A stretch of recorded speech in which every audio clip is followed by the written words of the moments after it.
If you went to the emergency room tonight, could you actually afford it? Don't answer yet, because the truth is, most Americans genuinely don't know. And what you're about to hear might fundamentally change the way you approach medical emergencies for the rest of your life. Imagine this. It's 2 a.m. You're jolted awake by a searing pain in your chest, sharp, sudden, real. Your brain, even before your body can fully react, immediately starts doing the math. Is this serious, or is this just going to be incredibly expensive?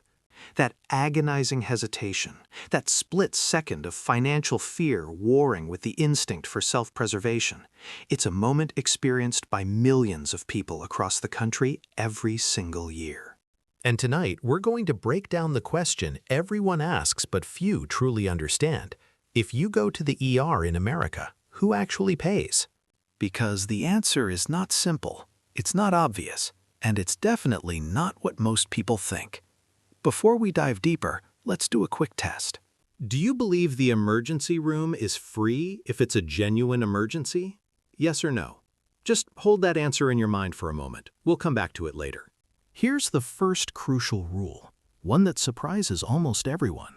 Hospitals in the United States must treat you in an emergency.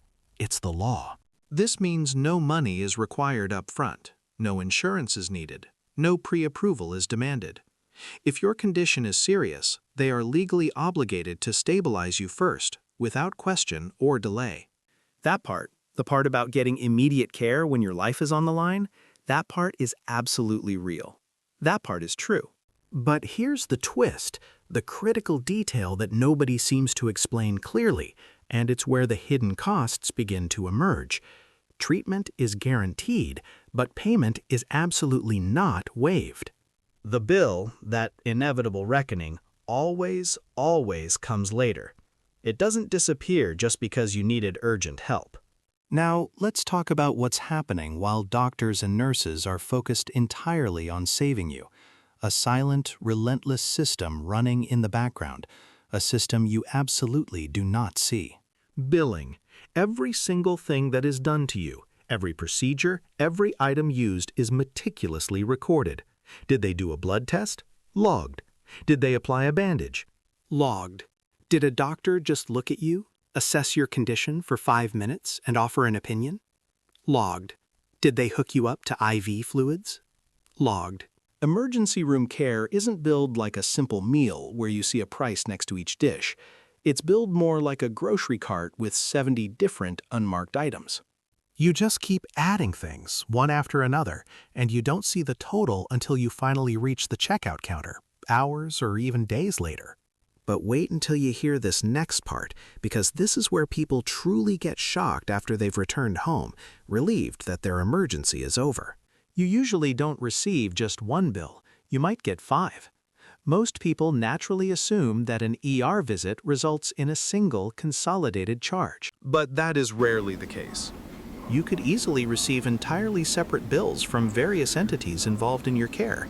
There's the bill from the hospital itself for the use of their facilities, then a separate bill from the actual emergency room doctor who treated you. Another bill might come from the lab that processed your blood work or other tests. If X-rays, CT scans, or MRIs were taken, you'll likely receive a bill from the radiologist who interpreted those images. And if a specialist, like a cardiologist or an orthopedic surgeon, was hauled in for a consultation, guess what? Another separate bill.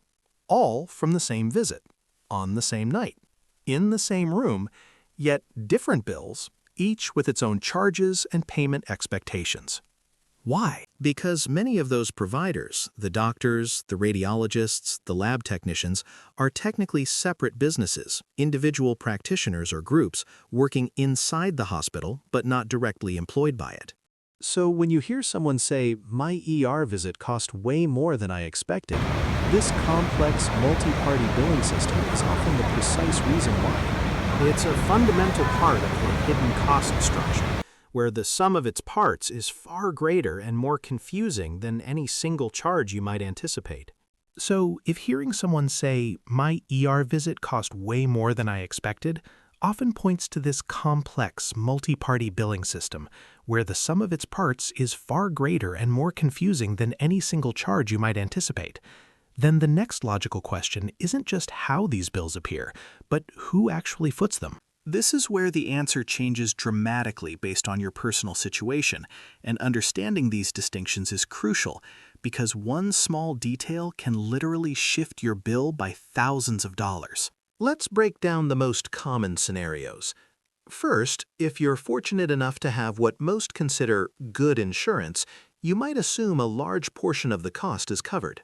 And you'd be right, to an extent.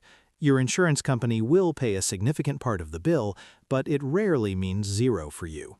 You'll likely still encounter a copay, which is a fixed amount you pay at the time of service, a deductible, which is the amount you have to pay out of pocket before your insurance starts covering costs fully, and potentially a percentage of the total bill, known as coinsurance, even after your deductible is met. So while insurance helps immensely, it's rarely a magic wand that makes the charges disappear entirely. Then there's the second case, which is where many people get blindsided: high deductible insurance. This type of plan typically comes with lower monthly premiums, which sounds great on paper, but if your deductible is $3,000, $5,000, or even more, and you haven't hit that amount yet in the year, an emergency room visit can mean you pay almost everything yourself. You have insurance, yes, and it will eventually kick in for very high costs, but until you meet that substantial deductible, the financial burden falls squarely on you. It's a common and often painful realization for millions. The third scenario involves those with no insurance at all. The good news, as we covered, is that you will absolutely still receive life-saving treatment in an emergency. The bad news is you'll receive the full bill, often at the highest sticker price, which can be staggering. Hospitals may offer discounts for uninsured patients or work out payment plans, but the key word there is may. Many people never even ask about these options, either out of fear, stress, or simply not knowing they exist, and consequently lose out on potential savings or manageable payment structures. Always ask. Finally, what happens if you simply can't pay the bill, regardless of your insurance status? Hospitals sometimes write off unpaid bills, classifying them as bad debt. But that cost doesn't just vanish into thin air. It gets spread across the entire healthcare system, through higher prices for those who do pay, and through complex funding structures and government programs. Which means, indirectly, through a slightly twisted ripple effect, everyone pays. The burden is simply redistributed. But here's the part almost nobody knows, and this one detail alone can save people hundreds or even thousands of dollars. Always ask for an itemized bill. When you receive that initial summary bill, it's just that, a summary. Request the detailed line-by-line itemization. Why? Because billing mistakes happen far more often than you'd think. Duplicate charges for the same test, wrong diagnostic codes, extra supplies you never used. These errors creep into the system. People who take the time to check their itemized bill sometimes catch errors instantly, leading to significant reductions. Most people, however, never check, accepting the first number they see and potentially losing money because of it. So, this brings us to an even more fundamental question. Why do ER visits cost so much in the first place? It's not random. Emergency rooms are inherently expensive because they must be ready for anything at any second. Think about it. Heart attacks, car crashes, strokes, severe trauma, overdoses, the entire spectrum of life-threatening emergencies.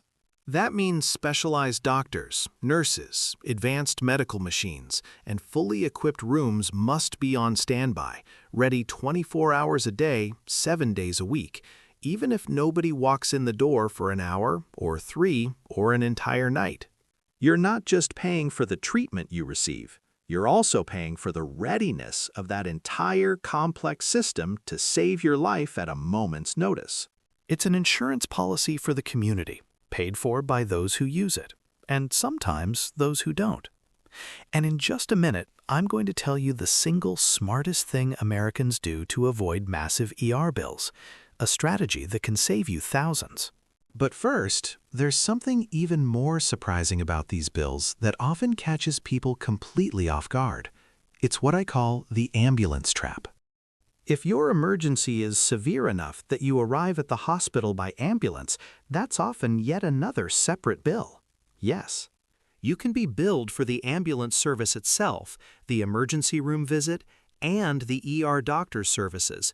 3 separate charges for what was essentially one emergency incident. Many people don't learn this until weeks later, when the dreaded envelopes start arriving, adding yet another layer of financial shock to an already stressful experience. It truly highlights just how fragmented and complex the American healthcare billing system is.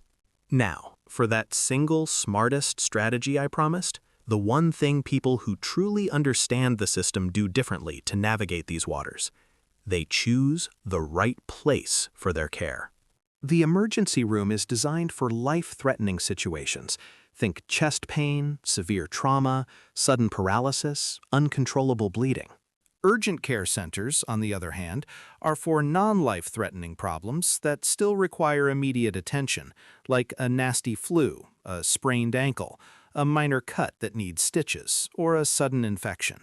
The difference in cost is dramatic.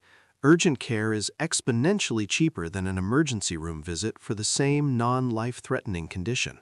Choosing the wrong one out of convenience or lack of awareness can literally cost you thousands of dollars for identical treatment.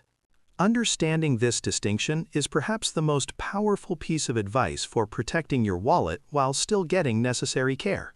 But underneath all these facts, figures, and strategies, there's a deeper, more human truth at play. Millions of Americans hesitate before going to the ER, not because they doubt their symptoms, not because they're unsure if they need help, but because they fear the bill. That financial anxiety can lead to a dangerous delay in seeking treatment, and delays, especially in medical emergencies, can make conditions far worse, turning a manageable problem into a critical one. So, in a strange, almost paradoxical way, the American healthcare system creates this profound tension. It guarantees life-saving care in an emergency, but the potential cost can make people hesitate to use that very guarantee, sometimes with devastating consequences. So, let's circle back to that fundamental question we posed at the very beginning. If you went to the emergency room tonight, could you afford it? And the follow-up, is the ER free if it's an emergency? The definitive answer, as we've now thoroughly explored, is no. You will absolutely be treated. But someone, somewhere, always pays the bill. Sometimes it's your insurance, sometimes it's you directly. Sometimes it's the hospital absorbing the cost, and sometimes, indirectly, it's the system as a whole. But usually, it's a complicated, bewildering combination of all of them. Here's the most crucial takeaway, the truth that cuts through all the complexity. If it's a real, life-threatening emergency, a sudden, undeniable threat to your health or life, then go. Don't hesitate. Money can be figured out later. Your health, your life, can't.